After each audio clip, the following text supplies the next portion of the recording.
Quel est le lien entre les 3 R, réduire, réutiliser et recycler, et la création de situations d'apprentissage ouvertes, complexes et signifiantes?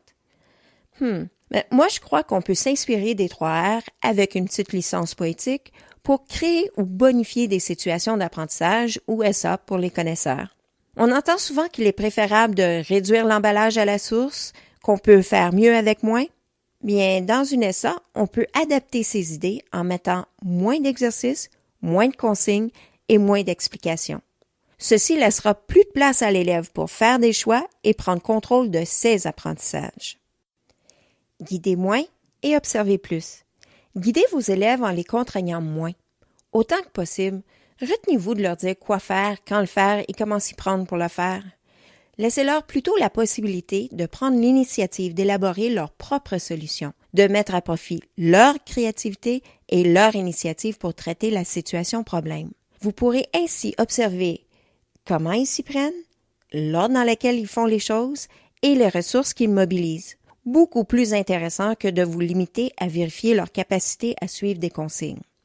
Ce procédé vous donnera plus d'informations sur ce que les élèves savent vraiment, ce qu'ils mobilisent spontanément et ce pourquoi ils ont davantage besoin de votre aide pour réussir.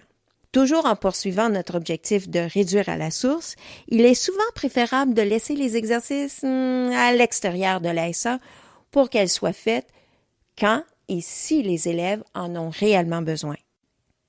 Bon, là vous avez trouvé une SA avec des bonnes idées, mais vous êtes un peu moins convaincu du traitement qu'on a choisi. Mais réutilisez les idées.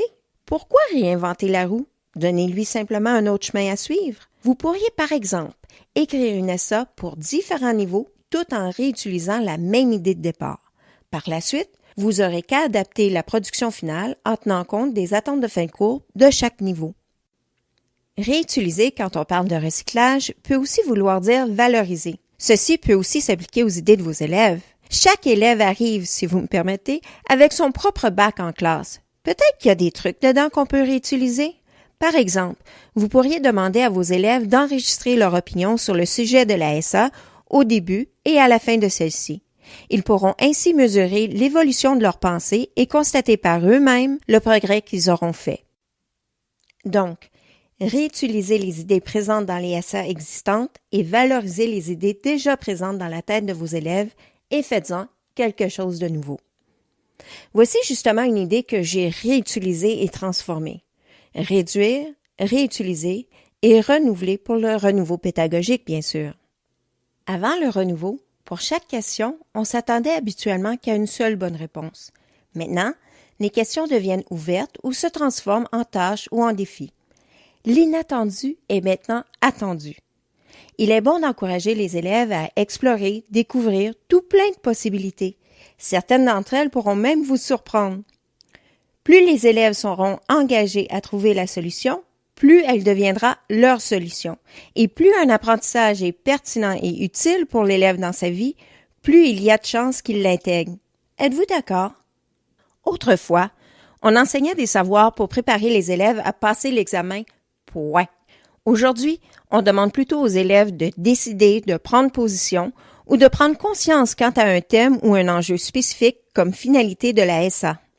On se sert maintenant des savoirs en tant qu'outil à mobiliser pour aider les apprenants à atteindre leur but. Le but est le développement de compétences.